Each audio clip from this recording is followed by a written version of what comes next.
I am Nancy, and I have an older brother named Keith who is 7 years my senior. Keith has always been academically exceptional since childhood, consistently delivering top-notch performances. He graduated from a prestigious high school and university, making our parents immensely proud.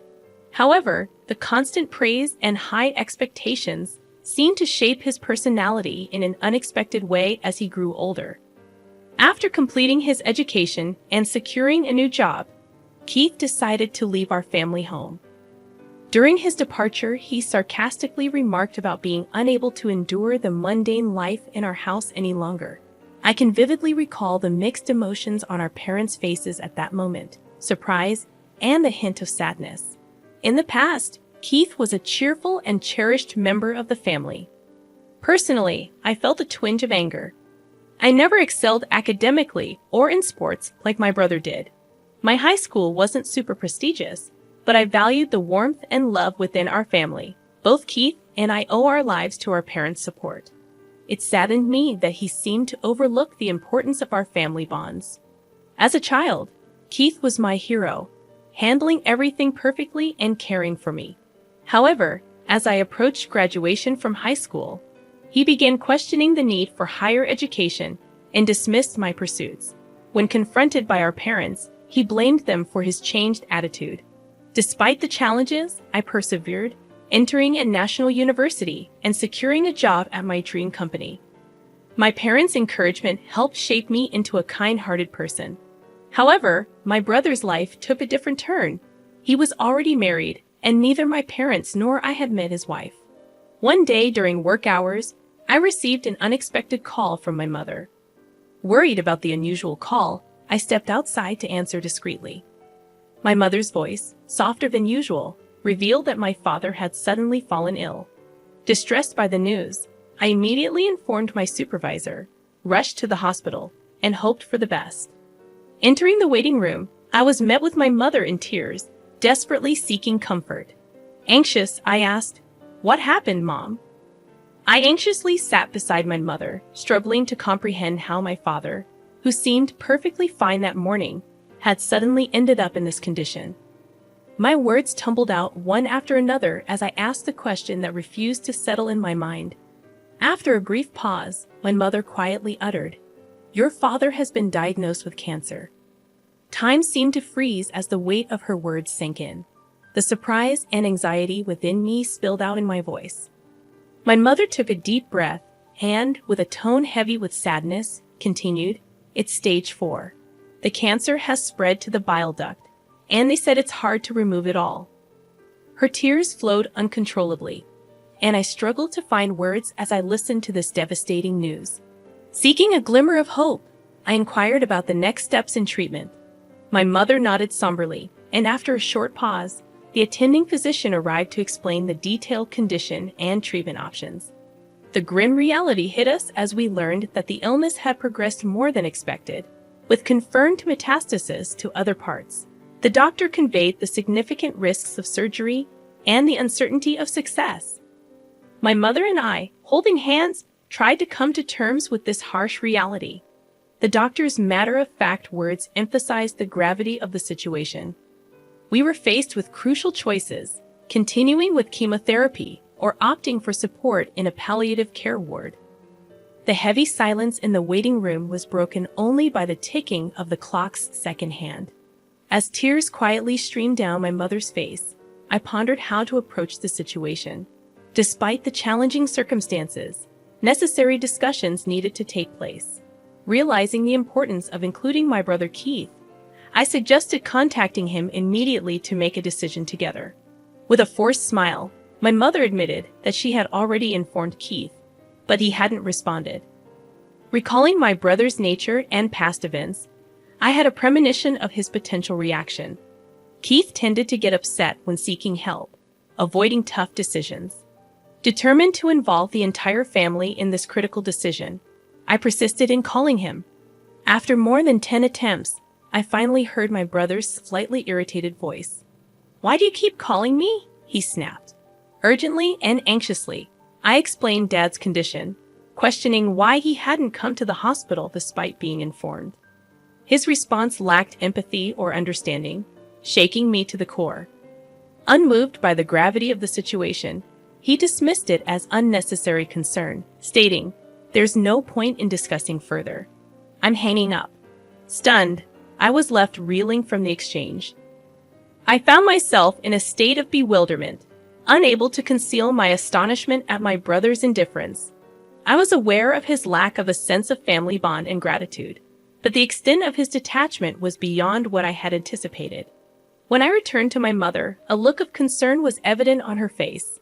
In response to her inquiry about what happened, I explained that it seemed he was quite busy, avoiding the details. My mother sighed deeply, murmuring that it would have been comforting if Keith was here. My father, choosing to spend his final moments in a palliative care ward, quietly passed away a few months after that decision.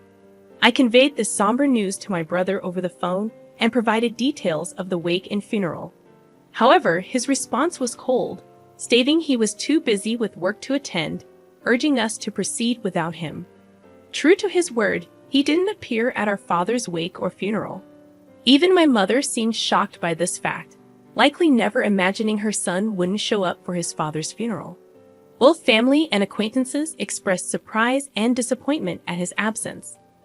After the funeral, in a moment of quiet reflection amongst the family, my mother sighed deeply, muttering to herself that he really didn't come.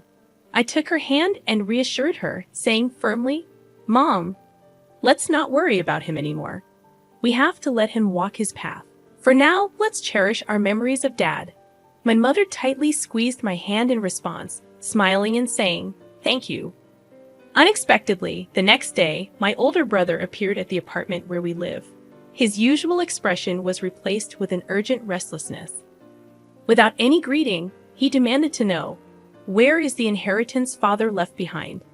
Shocked by his demand, I emotionally retorted, expressing disbelief at someone who didn't even attend the funeral now making such inquiries. Visibly irritated, my brother snapped at me, saying, "The kid should stay quiet," creating a tense atmosphere. Attempting to calm the situation, my mother explained that, apart from the apartment, our father didn't leave much behind. She presented my father's passbook on the table, flipping through it to reveal that all the savings were transferred to a different account. My brother, taken aback, asked in surprise, "What is this all about?" Gently, my mother replied, "Your father instructed to move all the money to my account earlier. Also, this apartment's name has been changed, and now it's in my name." Left speechless, my brother clicked his tongue in frustration and left. Watching his departing figure, we were once again filled with admiration and gratitude for our father's foresight and his plan to protect the family. A few months later, my mother unexpectedly fell and was rushed to the hospital. The family was filled with shock and concern upon learning that she had pneumonia in a more advanced stage than initially thought. Despite feeling relieved when she was diagnosed with a minor cold at a small clinic, detailed examinations at a major hospital revealed a much more severe condition with only about 3 months to live. Hearing this news left me at a loss for words. I found it hard to believe, especially considering how healthy she appeared. Tragically, just a few days after the 3-month mark, my mother quietly passed away. The absence left behind an indescribable stillness and sorrow. Filled with guilt and grief, I questioned why I hadn't noticed sooner or taken her to a larger hospital immediately. Even after learning about my mother's pain, my brother showed no signs of coming to our house. My aunt, my mother's sister, and I handled the arrangements for the wake and the funeral. Understandably, it was a significant shock for my aunt that my brother didn't appear at our mother's last rites, just as he hadn't for our father's. Although my aunt was extremely outraged, I felt that expecting anything or saying anything to my brother was meaningless, recalling his past actions. However, a few days after the funeral, as my aunt and I were sorting out the heirlooms, my brother appeared again, accompanied by his wife, whom we were meeting for the first time. "Where's Mom's inheritance? She must have left something, right?" My brother brought up this question from the beginning. I was both shocked and dumbfounded. My aunt, equally stunned, stared at him in disbelief. The most astonishing thing was that beside my brother stood his wife, my new sister-in-law, whom neither met our eyes nor greeted us, just standing silently next to my brother. Even more shocking was that my brother did not even visit our mother's grave. Brother, please at least pay your respects to our parents. At the very least, visit Mom's grave, I said calmly, with a sneering laugh. My brother responded, "Does that even mean anything?" He quickly followed with, "By the way, how much of Mom's inheritance is left?" At that moment, May's expression changed drastically. In a voice filled with anger, contrasting with her usual warmth, she sternly admonished Keith. "How can you think of such things at a time like this? Nancy is managing the funeral on behalf of both of you, putting in all her effort. Shouldn't you act with a bit of gratitude, thinking of your parents?" Ignoring our aunt's anger, my brother responded dismissively, "Auntie, it's none of your business. Don't interfere." With these demands from my brother and sister-in-law, the atmosphere in the room became cold and tense. Behind my brother, my smiling sister-in-law said, "Of course, I remember your name, Nancy. Do you plan to keep all of your mother's inheritance for yourself?" "Sorry, but we can't allow that. This apartment is so lovely. I think it's perfect for us." I never imagined that my brother and his wife would say such things. "Why should I have to leave for the sake of both of you?" I asked, my voice quivering. While twirling her finger, my sister-in-law continued, "This apartment has just been renovated, and its location is amazing. It's close to the station, and there are plenty of shops, so we'll be living here." At the peak of my anger, I confronted my big brother, asking, "All you care about is the inheritance. What are you thinking?" Unable to hold back, I raised my voice, turning away. My brother let out a heavy sigh. Such vulgar behavior. "Do you think raising your voice solves everything? We'll be back here in 3 days. Have everything ready to move out by then." With those words, their intentions became crystal clear.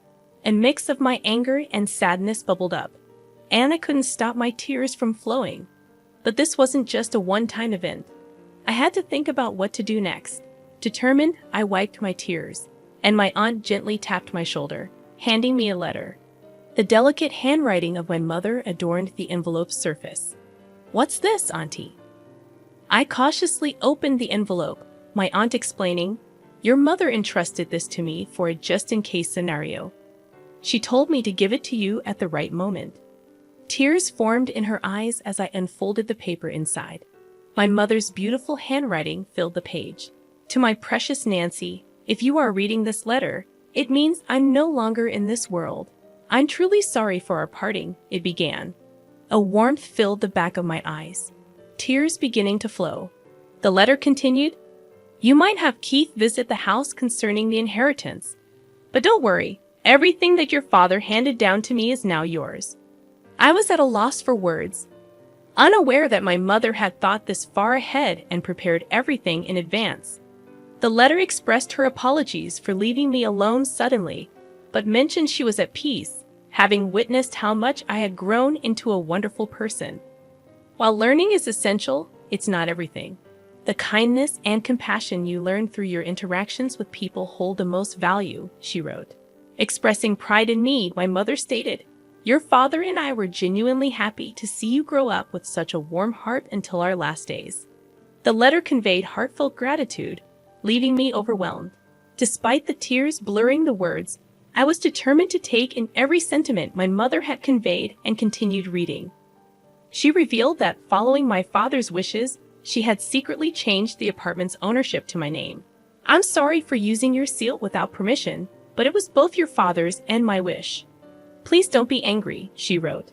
The letter encouraged me to persevere through life's ups and downs, urging me to stay strong and find happiness. The letter ended, and tears streamed down my face, wetting the paper. My aunt, standing next to me, pressed her eyes and shed tears alongside me. "Your sister truly cared about you. In her heart, you were a treasure," my aunt said gently, holding my hand. From the envelope, a bank book in my name emerged, revealing a substantial amount, likely the inheritance my mother had saved for me. A few days later, my brother and his wife showed up at the house without even knocking on the door. "It's time for you to leave, just as promised, right?" My brother sarcastically said. As I stood still, my sister-in-law became irritated, demanding, "Isn't it your duty to leave quickly?" I took a deep breath, looked them straight in the eyes, and calmly stated, "Actually, this house is now under my name." The room's atmosphere became tense.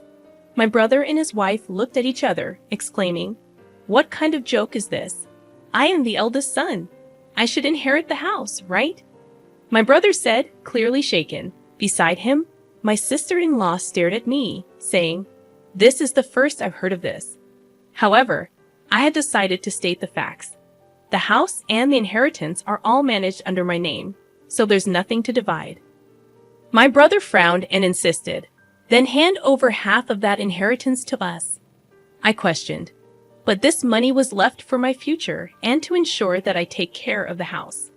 You always looked down on me, and now you're asking for money. What changed?"